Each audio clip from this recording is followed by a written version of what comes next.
voulais d'abord témoigner de mon propre burn-out. J'étais en fait quelqu'un de très investi dans mon travail, hein. Le stress me permettait d'être performante, donc c'était quelque chose avec lequel je vivais et puis je jonglais tant bien que mal entre mon travail qui était très exigeant et ma vie de jeune mère.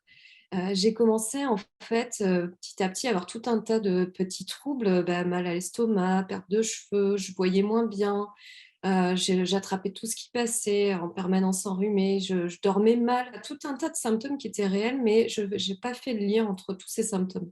Petit à petit, je me suis sentie épuisée, j'avais beau dormir, j'avais beau prendre des vacances, je me sentais jamais reposée, jusqu'au jour où j'ai commencé à avoir des douleurs thoraciques qui étaient beaucoup plus préoccupantes. Tout vacillait, j'arrivais pas à tenir sur mes jambes. Je me suis rendu compte que, j'avais perdu la mémoire immédiate. C'était mon cerveau qui s'était arrêté d'une certaine façon. Ce qui est intéressant dans le témoignage d'Anne-Sophie Vive, c'est qu'elle vous montre vraiment un processus. Il nous faut vraiment du temps en tant qu'individu pour pouvoir comprendre ce qui est en train de se passer pour nous. On fait des repérages avec des stades. Donc, on a 4 stades. Le premier, dans ce rapport à la fatigue, qui est, il faut le rappeler, normal au départ. Hein. Quand je dépense de l'énergie pour faire mon activité professionnelle, il est normal que derrière, j'ai plus de la fatigue.